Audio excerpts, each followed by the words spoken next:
कश्मीरी पंडित पूरन कृष्णा भट्ट की आखिरी रसूमात आज जम्मू के बनतलाब में अदा की गई। इनके आखिरी रसूमात में लोगों की बड़ी तादाद ने शिरकत की। कृष्णा भट्ट अपनी बीवी और 2 बच्चों के साथ जम्मू के मुट्ठी में वाक़े रिहायशी गाह में रहते थे। कश्मीरी पंडित के कत्ल के बाद वादी के लोगों में जबरदस्त गुस्सा है। हमलावरों को सबक सिखाने के लिए सर्च ऑपरेशन भी चलाया जा रहा है। और यहाँ पे वो भी इस लास्ट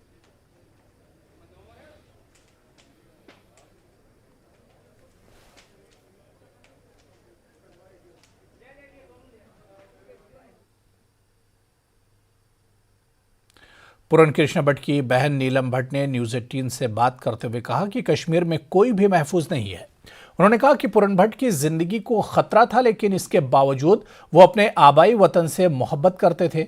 यही वजह है कि वो यहाँ रहना ज्यादा पसंद करते थे। पूरन भट्ट की बहन ने अपने भाई के मुतासरा को सरकारी नौकरी और जॉब देने का मुतालबा किया है। पूरन कृष्ण भट्ट की हत्या के बाद उनका पूरा परिवार गम में है, दुख में है, पीड़ा में है और कई सवाल पूछ रहा है। पूरन अपने पीछे अपनी वाइफ को छोड़ गए हैं, 2 बच्चों को छोड़ गए हैं। उनके 2 भाई और हैं और 3 बहनें हैं। उनमें से एक बहन है नीलम जी, जिनके साथ हम बात करेंगे। न्यूज़ 18 से बात करने के लिए शुक्रिया। हम समझ रहे हैं कि आपकी पीड़ा बहुत ज़्यादा है, बहुत ज़्यादा दुख का एक पहाड़ आप पे गिरा है, लेकिन हम आपसे जानना चाहेंगे कब आपकी लास्ट बात हुई, क्या उन्होंने कहा आपसे, किस तरह की बातचीत हुई, क्या कह रहे थे वो? यहाँ क्या वो जम्मू में थे उस वक्त या कश्मीर में? मेरी बात फ्राइडे को हुई थी, फ्राइडे रात को हुई थी। तो उन्होंने ज़्यादा बात डिटेल में नहीं हुई थी, बस यही बोला है कि हम से बता रहे हैं ज़्यादा टाइम नहीं लगेगा, तो 10-15 दिन में हम आएंगे जम्मू। उनको डर था, बहुत डर था। जब से वो छोटी गामा का हुआ था टारगेट किलिंग, जब से उनके अंदर बहुत डर था। वो जल्दी बेचारे कर रहे थे, बहुत सारे मजदूर लगाए थे, वो जल्दी कर रहे थे ताकि हम जम्मू आए। और क्या बात हुई उन्होंने, और क्या कहा आपने, क्या कहा? मैंने यही कहा था कि उसको डर था।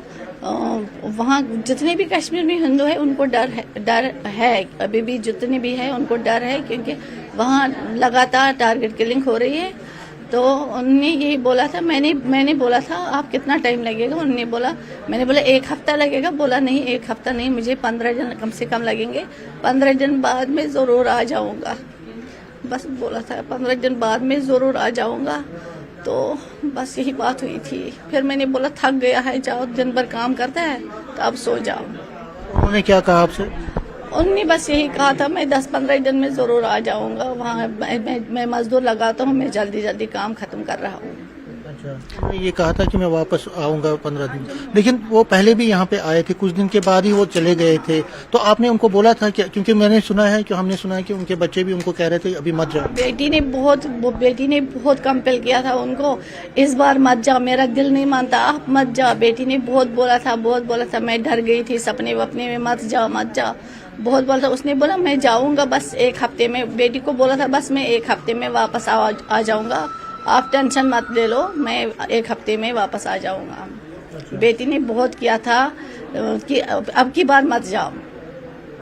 तो मैंने बोला था बैठना था अभी 10-15 दिन जम्मू में। जब आया ही था बोला था नहीं मैं मजबूर हूँ, बच्चों को फीस देनी है तो क्या करूँगा, जब तक वहाँ काम नहीं करूँगा तो फिर पैसे कहाँ से लाऊंगा, यहाँ खर्चा भी तो बहुत है।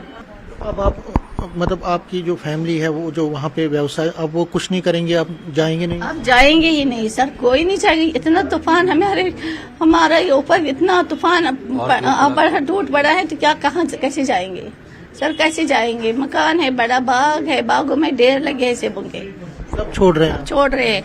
62,000 के पेटियां लाई है, कल परसों लाए थे 62,000 के पेटियां, वो भी पड़ी है। प्राइम मिनिस्टर और होम मिनिस्टर से क्या आपने कहना चाहते हैं? बस मैं यही रिक्वेस्ट करना चाहती हूँ कि ताकि हमें हमारी इस भाभी को कोई गवर्नमेंट नौकरी दे दीजिए और इन बच्चों की पढ़ाई का खर्चा उठाए और कुछ कंपनसेशन दे दीजिए ताकि हमारा भाई का घर चलता रहे। न्यूज़ 18 से बात करने के लिए शुक्रिया। तो ये नीलम जी हैं जो उनकी पूरन कृष्ण भट्ट की बहन है। इनकी भी ये मांग है सरकार से कि जो इनकी फैमिली है, अब उनका कोई सोर्स ऑफ इनकम नहीं रहा, जो कमाने वाला था वो चला गया, 2 बच्चे छोटे मासूम बच्चे हैं, उनकी देख रेख कौन करेगा। इसलिए ये चाहते हैं कि उनकी वाइफ है उनको जॉब मिलनी चाहिए और एक एडिक्वेट कंपनसेशन गवर्नमेंट की तरफ से फैमिली को मिलना चाहिए, ताकि वो फैमिली जो है इनकी फैमिली जो है वो सस्टेन करे, आगे सर्वाइवल करे, उनका सर्वाइवल सुनिश्चित हो। और सरकार से ये मांग जो है ये चाहते हैं कि जल्द से जल्द सरकार इस मांग को पूरा करे। कैमरामैन नारायण के साथ मैं समीर भट्ट, न्यूज़ 18 जम्मू।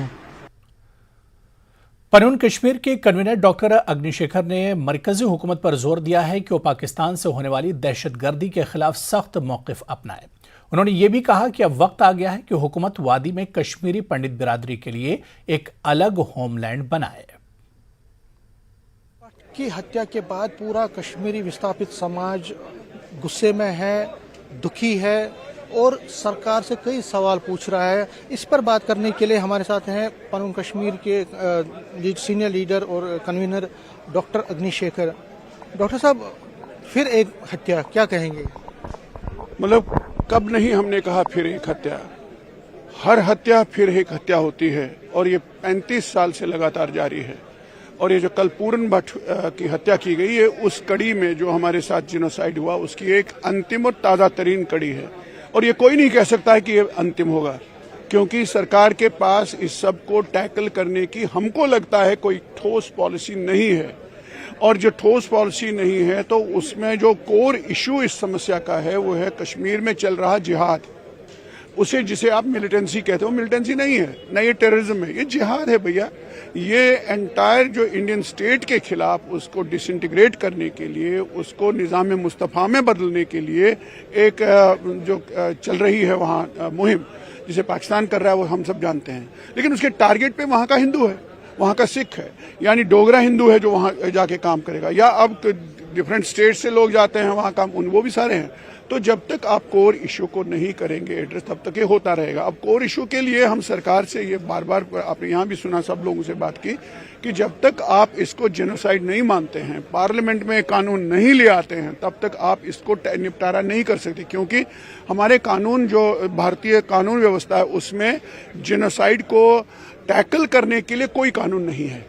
आप जेनोसाइड को एड्रेस नहीं कर सकते, उसको ट्राई नहीं कर सकते, उनको पनिश नहीं कर सकते। जब ऐसी असमर्थता हमारे कानून व्यवस्था में है, तब जेनोसाइड, जिसके जेनोसाइड कन्वेंशन का सिग्नेटरी भारत है, उसके बाद भी आपने ऐसा कानून नहीं बनाया जिसके हम शिकार होते जा रहे हैं।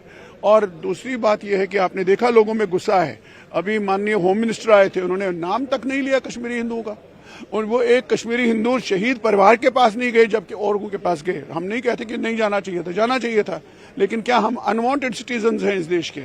हमने इस देश के लिए, इस देश की सलामती के लिए, इस देश की एकता अखंडता के लिए अपने आप को कुर्बान किया और पूरी कम्युनिटी तबाह हो गई। और अगर आपका बेरुखी आपकी हमारे लिए ये है, तो ये सरकार, ये लोग नए सिरे से सोच रहे हैं चीजों को। तो अब आप देखिए, ये मसला बहुत पेचीदा है, किलिंग्स का दौर भी है, रेपुटेशन भी कुछ ज्यादा नहीं हुई है, तो अब आप क्या डिमांड करते हैं सरकार से?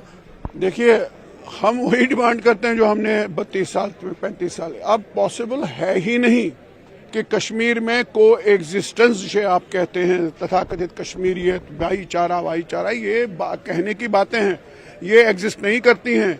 आपको कोई नहीं चाहता है कि आप वापस जाएं। जब को एग्जिस्टेंस रिजेक्ट हुई है तो ऐसे में आप कैसे जाएंगे? तो वो रास्ता कश्मीरी पंडितों के पास है।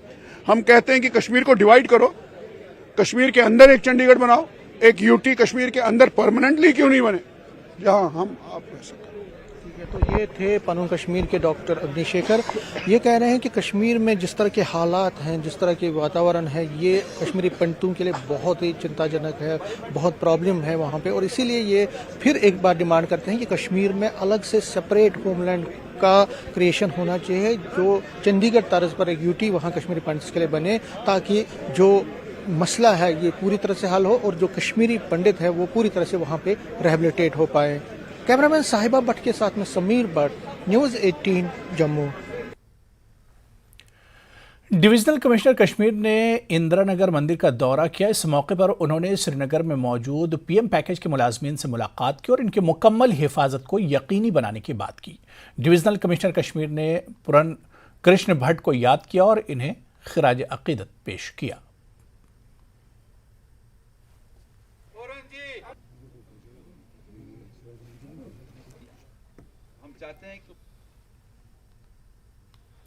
वादी कश्मीर में कश्मीरी पंडित पूरन कृष्ण भट्ट के कत्ल के बाद जम्मू कश्मीर के लोगों में गुस्सा है। पूरन भट्ट की आखिरी रसूमात में पहुंचने वाले कश्मीरी पंडितों ने अपने गुस्से का इजहार किया। साथ ही हुकूमत से मुतालबा किया कि इस मसले का जल्द हल निकाला जाए। हिंदू पीके भट्ट की निर्मम हत्या एक बार फिर से शोपियां में कर दी गई और लगातार इस तरह के वाकये जो हैं हर 2-3 महीने के बाद देखने को मिलते हैं। किस तरह का कश्मीर बनता जा रहा है और वो रेडिकल फोर्सेस जो लगातार उनको सपोर्ट कर रही हैं। आज कश्मीरी पंडित समुदाय में काफी ज्यादा गुस्सा है। जी, आपका नाम? मेरा नाम सतीश कोटा। क्या कुछ कहना चाहेंगे, किस तरह से एक सपोर्ट पाकिस्तान और लगातार टेररिस्टों को वहां मिल रही है जिसकी वजह से ये घटनाएं बार बार? सर, पाकिस्तान का सपोर्ट तो कश्मीरी मुसलमानों को बहुत पहले से था।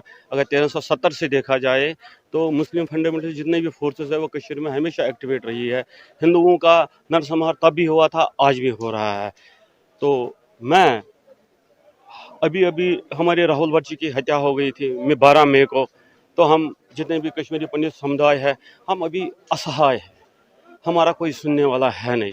तो हमने अपना फ्रंट बनाया है KPUF की तरफ से। कोई ऐसा प्रोग्राम बनाइए जिसमें कश्मीरी पंडित जो है वो सेफ रहे, कोई भी हिंदू है कश्मीर में वो भी सेफ रहे। तो हमारा ये कहना चाहते हैं। और हम जो ये कल हत्या की गई है, घर में आकर भी उनके आंगन में उनको गोलियों से भून दिया गया। क्या कुछ कहना चाहोगे? अब सोल्यूशन क्या है? क्या इस तरह का कुछ मेजर्स लेने चाहिए सरकार को ताकि ये सब चीजें रुके? अब सरकार को तो जैसे हमारे PM पैकेज जो बच्चे बैठे हैं तो पिछले 150 दिनों से बेचारे बैठे हैं, अपना इंसाफ मांग रहे हैं कि भाई अगर हम जाएंगे वहाँ पे तो क्या हम सेफ हैं, क्या हमारी सिक्योरिटी है कुछ वहाँ पे। उल्टा सरकार ने उनकी सैलरियां बंद कर दी। ये कहाँ का इंसाफ है? आप उनको मजबूर कर रहे हो वहाँ जाओ मरो, मरने के लिए जाओ, ये कहाँ का इंसाफ है? हम गवर्नमेंट ऑफ इंडिया से मतलब डिमांड करते हैं कि इमीडिएटली कोई ना कोई जल्दी से स्टेप उठाए कि अब हम ये लाशें देखने के लिए हमें मंजूर नहीं है। बहुत हुआ, इनफ इज इनफ। बिल्कुल साफ तौर पर इनफ इज इनफ, अब बहुत हुआ। इस तरह की बातें लगातार ये लोग कह रहे हैं क्योंकि ये जो दृश्य हैं हर बार कहीं ना कहीं कश्मीरी पंडितों के परिवारों को देखने पड़ते हैं। और अब इनकी मांग है कि एक वन टाइम पॉलिसी बनाकर सरकार जो है एक फैसला करे और इस तरह के वाकये जो हैं वो और ना देखने को मिले। वीडियो जर्नलिस्ट साहिबा के साथ न्यूज़ 18 जम्मू कश्मीर लद्दाख के लिए जम्मू से मैं रजत वोरा। कश्मीर के शोपियां में कश्मीरी पंडित पूरन कृष्ण भट्ट के कत्ल पर पूरे मुल्क में गम और गुस्सा पाया जाता है। इधर दिल्ली में कश्मीरी पंडितों ने एक बार फिर हुकूमत से अलहदा मकाम और सिक्योरिटी का मुतालबा किया है। दिल्ली में कश्मीरी पंडितों का इजलास हुआ। इस मौके पर पूरन कृष्ण भट्ट के कत्ल की मजम्मत की गई और इंसाफ की मांग की गई। कश्मीरी पंडित हैं, उनके समर्थक हैं, वो यहाँ पर जमा हुए हैं। कश्मीरी समिति दिल्ली की ओर से देखिए अपने जज्बात का इजहार किया जा रहा है और ये कहने की कोशिश की जा रही है जो भी हत्यारे हैं उनको खिलाफ न सिर्फ कार्रवाई होनी चाहिए, उनको पकड़ा जाना चाहिए और कश्मीरी पंडितों को पूरे तौर से सुरक्षा मुहैया कराई जानी चाहिए। तो आज देखें दिल्ली में तमाम चीज़ें देखने को मिल रही हैं। जम्मू कश्मीर में भी कश्मीरी पंडितों की ओर से प्रदर्शन किए जा रहे हैं, लेकिन दिल्ली तक ये पूरा मुद्दा जो है वो गर्मा गया है। तो तमाम ये कश्मीरी पंडित हैं, उनके समर्थक हैं जो दिल्ली कश्मीरी समिति में जमा हुए हैं। आज मीटिंग हुई है और भारत सरकार के सामने कई मुद्दे उठाने के लेकर के बातचीत हुई है। हमारे साथ हैं कश्मीरी समिति के अध्यक्ष सुमेर जी। कल कश्मीरी पंडित की हत्या हुई है, क्या कहेंगे?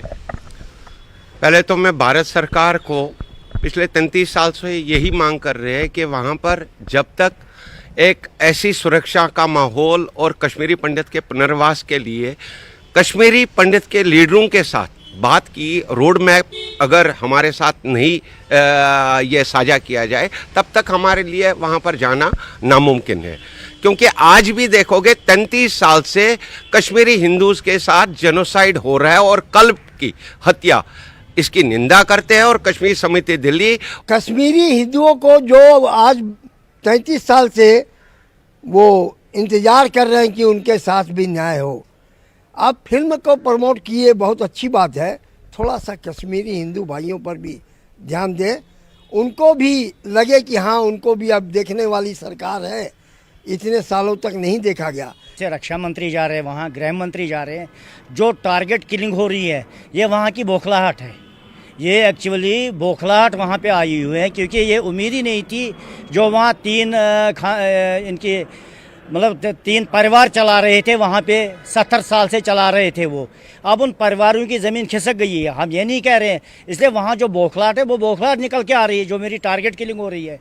हमारे को एक होमलैंड दिया जाए, वहाँ सेपरेट लैंड, उसको आप होमलैंड कह देंगे, सेपरेट लैंड कह देंगे, पनुन कश्मीर कह देंगे, जहाँ पे free flow of Indian constitution होगा। वहाँ जैसे अब हमें उम्मीद मोदी जी से ही है, अमित शाह जी से है, जब ये लद्दाख को कर सकते हैं एक यूनियन टेरिटरी, तो कश्मीर में भी एक यूटी इनको अलग करना चाहिए, तो ये मैटर सारा सॉर्ट आउट हो जाएगा। बाकी जो किलिंग हुई है वो तो हमारी 90 से हो रही है, वो कोई नई चीज़ नहीं है, लेकिन आज की किलिंग ये एक बौखलाहट है, हम इसी को यही कहते हैं।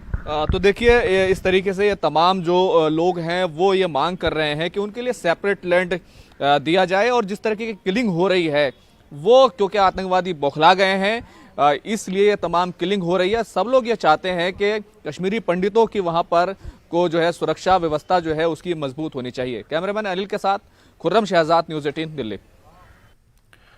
नेशनल कॉन्फ्रेंस की सीनियर लीडर सकीनायतू ने शोपियां वाकये की मजम्मत करते हुए इसे इंसानियत को शर्मसार करने वाला वाकया करार दिया। उन्होंने कहा कि मौजूदा सरकार ने रोजगार फराहम करने के बजाय नौजवानों को बेरोजगारी के अंधेरे में धकेला।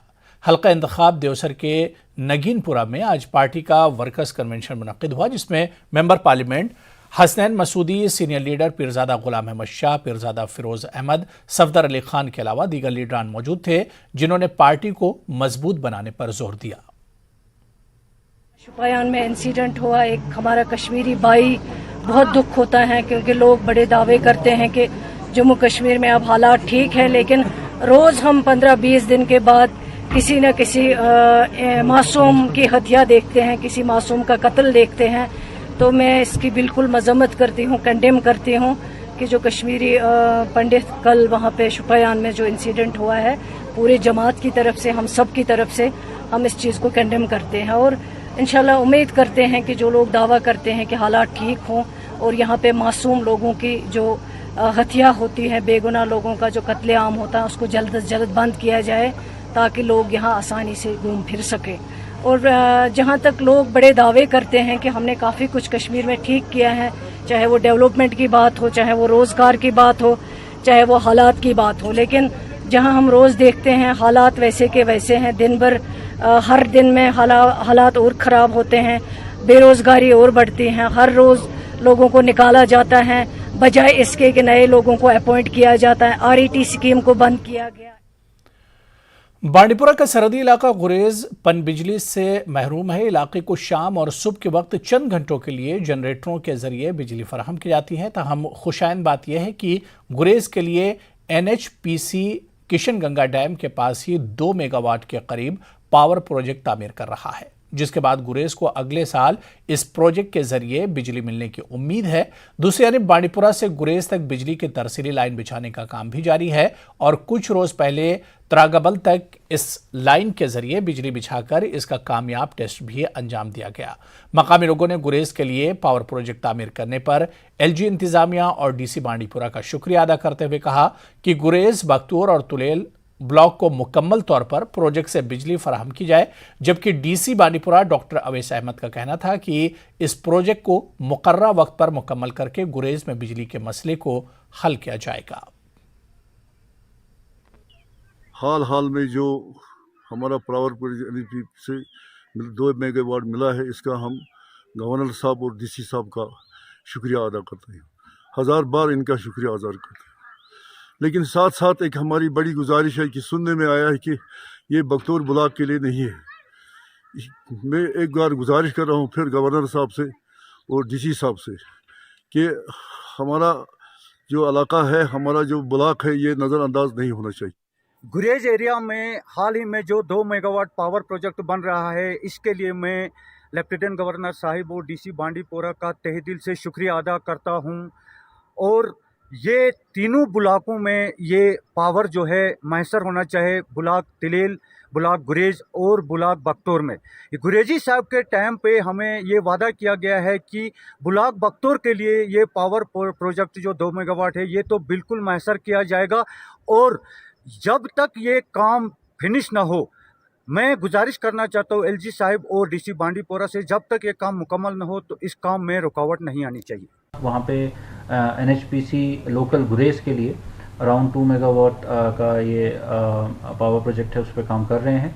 ये इसकी कंप्लीशन जो है वो नेक्स्ट ईयर जून या जुलाई तक होने का है, और ये काम जो है बहुत ही तेज़ी से चल रहा है। हमें उम्मीद है कि वो टाइमली कंप्लीट होगा और इससे जो लोकल जो डिमांड है गुरेज की वो पूरी हो सकेगी। और इसके साथ साथ जो लाइन यहाँ से भी ली जा रही है बांडीपुरा से, वो भी अगले साल तक वहाँ पे कंप्लीट होने का उसका पूरा प्लान है, और उसके बाद जो है वो गुरेज जो है वो पावर को लेके वहाँ पे कोई प्रॉब्लम नहीं। डायरेक्टरेट ऑफ आयुष की जानिब से तराल में मंशियात के खिलाफ एक जानकारी प्रोग्राम मुनक्किद किया गया, जिसमें सब जिले के तमाम पंचों और सरपंचों को मदऊ किया गया था और इन्हें इस बिदत की मुज़र असरात के हवाले से जानकारी फराहम की गई। प्रोग्राम में जोर दिया गया कि वो अपने अपने इलाकों में मंशियात में मुब्तला नौजवानों की निशानदही करें ताकि महकमा इनका वक्त पर इलाज करे। प्रोग्राम में एडीसी तराल शब्बीर अहमद रहना मेहमान खुसूसी के तौर पर मौजूद रहे। आज ये मैसेज हमने इनको दे दी कि आप अवेयर रहे कि ड्रग जो अब्यूज़ है, इसने एक्चुअली ये इसकी वजह से हमारी जो यूथ है इसमें जो इस लानत में, इस दलदल में जो फंस रही है, उनको कैसे निकाला जाएगा। तो अपने अपनी ज़िम्मेदारी समझनी है और वो अपने हर इलाके में या अपने आस पड़ोस में देखें कि जो बच्चे इसमें मुलव्वस हुए हैं उनको आइडेंटिफाई करें। आइडेंटिफाई करके जो हमारे सेंटर्स है, Ayush health and wellness centres, वहाँ जो डॉक्टर साहिबान हमारे हैं उनको काफ़ी उनको ट्रेनिंग है इस बारे में। जब वो आइडेंटिफाई होते हैं तो वो उनको फिर काउंसलिंग करते हैं, काउंसलिंग के साथ साथ मेडिटेशन करते हैं, उनको एक्सरसाइज बताते हैं जो कि उनको स्ट्रेस या स्ट्रेन होता है तो वो उससे फिर इस दलदल से बाहर आ जाते हैं। माहौलियात के तहफ़्फ़ुज़ के लिए पुलिस के जवान सामने आ रहे हैं। इसी कड़ी के तहत परी हाउसपुरा पटन में IRP 3री बटालियन की जानिब से सफाई मुहिम चलाई गई। यह मुहिम IRP के 3री बटालियन के कमांडर अब्दुल हकीम मुंशी की सरबराही में शुरू की गई। इस सफाई मुहिम में बटालियन के दीगर अफसरान के अलावा तमाम जवानों ने हिस्सा लेकर परी हासपुरा के आसपास इलाकों में सफाई की और लोगों को अपने आसपास के माहौल को साफ सुथरा रखने की बेदारी दी। कमांडर अब्दुल हकीम मुंशी ने लोगों से कहा कि वो आबी ज़खायर और अपने आसपास के माहौल को साफ और शफाफ रखने में अहम किरदार अदा करें ताकि आने वाली नस्लों को साफ और शफाफ माहौल फराहम हो सके। स्वच्छ भारत स्वस्थ भारत, तो ये स्लोगन है। तो जितना इंसान साफ सुथरा माहौल आगे पीछे रखेगा, घर के आसपास पड़ोस मोहल्ला गली को जितना साफ रखेंगे उतने हम तंदुरुस्त रहेंगे। गंदगी से, माहौल की आलूदगी की वजह से कई तरह की बीमारियों का अंदेशा रहता है, इसलिए साफ़ सफाई, साफ़ सुथरा रहना और साफ़ रहना हमारे लिए निहायत ज़रूरी है। तो इसी के तहत हम एक आज क्लीननेस ड्राइव हमने शुरू किया है अपने एरिया को, अपने एडजॉइनिंग एरिया को, और आगे पीछे इर्द गिर्द जो भी है इसमें हम सफाई में भरपूर हिस्सा ले रहे हैं। और इस काम में कभी पीछे नहीं हटना चाहिए क्योंकि ये हमारे लिए, हमारे समाज। मुसलसल खुशकसाली से ज़िला पुलवामा के मुतादिद देहात में पीने के पानी की किल्लत पाई जा रही है। ज़िला पुलवामा के नेवे इलाके में बुलबुल नाग का मशहूर चश्मा कायम वाटर सप्लाई स्कीम, जहां तकरीबन 30 देहात को पीने का पानी फराहम होता था, लेकिन खुशकसाली के सबब चश्मे में पानी की सतह कम होने से नेव और इसके मुल्हिका देहात में गुज़िश्ता कई रोज़ से पीने के पानी की किल्लत पाई जा रही है, जिससे इन इलाकों की आबादी को काफ़ी दुश्वारियों का सामना करना पड़ रहा है। ताहम महकमा जल शक्ति के AEE का कहना है कि मुतासरा इलाकों में टैंकरों के जरिए पानी फराहम किया जा रहा है। गवर्नमेंट से, जन शक्ति डिपार्टमेंट से कि वो इस पर खुदाई करे। इसकी बहुत सी ज़मीन जो पिछले DC साहब ने, तो लंकर साहब ने इसके फेंसिंग की, उसकी अगर वो खुदाई करेंगे उसमें पानी बहुत हो, आज बहुत पानी और आएगा। इसको सिर्फ एक बात करनी है, इसको अगर हम चैन मशीन LNT से खुदाई करेंगे, इसकी खुदाई बहुत हो जाएगी और ये डल की शक्ल इख्तियार करेगा, इसमें बहुत पानी जमा हो सकता है।